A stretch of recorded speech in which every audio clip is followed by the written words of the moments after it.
What's going on, everybody? My name is David Delano. This is Rockets Daily, brought to you guys by Fan Arch. We're going to go ahead and it's going to be a really quick episode today here, Rockets Daily, but also we'll be with you guys tomorrow. We'll dive more into this preview for the NBA Cup beginning Friday against the San Antonio Spurs. Your Houston Rockets now with another victory, knocking off the Memphis Grizzlies on Wednesday night. And now, San Antonio Spurs, couple losses for them after starting off the season 5-0. We got a big showdown in San Antonio on Friday night in the NBA Cup. But first, let's go ahead and talk about this 124-109 win for your Houston Rockets and why you're here. Whether this is your 104th time here, as this is the 104th episode of Rockets Daily, welcome. If it's your first time, thanks so much for being here. Goal here is simple: bring you the best Houston Rockets content as we possibly can. Continue to keep on growing. Let's get to this 1,000 subscribers. So if you're here, I need you guys. Subscribe to this channel.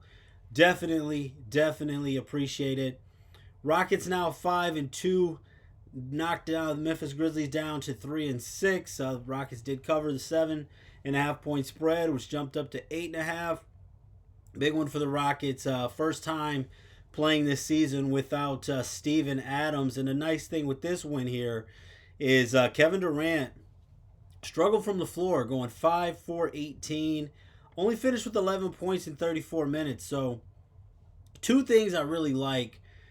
Looking at the win against Dallas, coming into this, Houston, coming into these last two games, after blowing out Boston in Boston, Rockets number one in offensive efficiency, number one in three-point shooting. Then had a poor three-point shooting night against the Dallas Mavericks.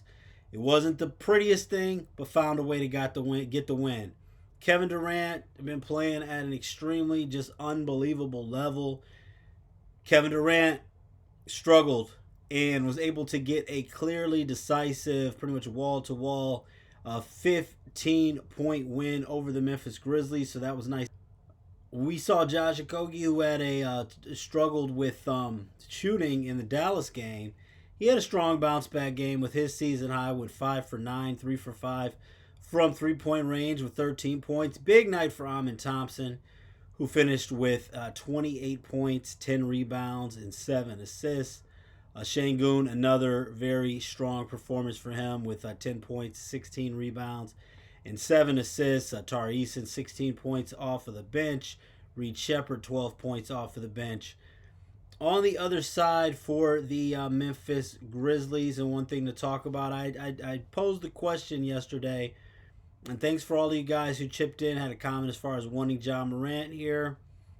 Another one, saying for the right price. Ja Morant was 17 points. We had a comment about this Memphis Grizzlies culture not being the same now without Dillon Brooks, and I do agree. And according to Bet Online Sportsbook, a lot of times, these books, you look at the odds, it does give you insight on what's possibly going on. According to Bet Online, the favorite to land Ja Morant is the Sacramento Kings. Second is the Miami Heat. Third is your Houston Rockets. So the Rockets are definitely in the running. And this is probably something we're going to dive into more as we go along on the week. I'm going to go too long today.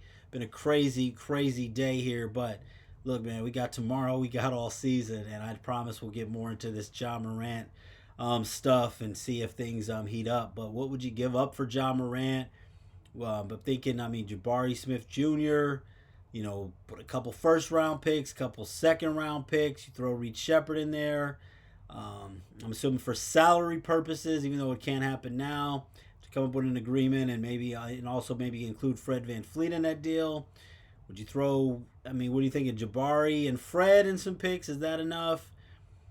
Jabari and Reed in some picks, is that enough? Tari, do you throw in Tari and Jabari? I don't think that you want to do that. But if you want Ja Morant, what is the price that you would be willing to pay for him? But you look at, at the end of the day, you got Amen Thompson and Şengün there. Team's going to be built to win, at least on paper, for a long time. And if you have those two guys along with Ja Morant and Kevin Durant, you're definitely in a win now mode. But do you want to mess up the chemistry? What would you guys give up for Ja, if anything? And speaking of those Sacramento Kings, who are favored to land Ja Morant, a familiar face, quietly having a strong season, man. You know what, Russell Westbrook, legacy, and he's been bounced around all around the NBA. He was a guy that signed this deal for 3.3 million with the Sacramento Kings. And late night, if you were paying attention against the Golden State Warriors, Sacramento Kings are only 3-5. And I pose this question because with the Sacramento Kings, you never know what they're gonna do. Almost anybody's on the table. They make all type of trades, some that make sense, a lot that don't. But Sacramento Kings on Wednesday night with a 121-116 win over the Golden State Warriors. Russell Westbrook with 23 points, 16 rebounds, and 10 assists. When asked in a press conference about the performance afterwards, he said humbly he's the greatest rebounding guard ever, which is hard to really argue with him on that. But for what it is worth, a 3 for 4 shooting from 3-point range in the win over the Warriors, coming off of a 3 for 6 3-point shooting game against the Denver Nuggets, where Russell finished with a very strong 26 points in that game. So, not the biggest sample size, but you got Westbrook averaging 15 points per game so far on the season and shooting 45.5% from 3-point range. As the season goes along, what would you maybe be willing to give up here for Westbrook? Could he be coming back to Houston? Obviously, I know that's something that Kevin Durant would have a say in.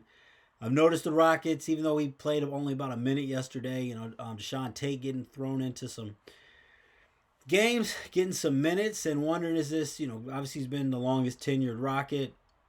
Is he someone that we see as a part of the rotation, or is Udoka trying to build up some trade value for him? I don't know. Is something that the Kings might do for Tate and a couple second round picks, or something of that nature for Russell Westbrook? What would it take to bring him back to Houston? Man, right now I can't say that I'm totally against it. J.D. Davidson, not someone that we thought could have a bigger role right now. It is still small sample size, but seems unlikely that he's going to have a big role in this rotation. Aaron Holiday seems to be who Aaron Holiday is. And long term in the playoffs, do you trust Russell Westbrook more than Reed Shepherd?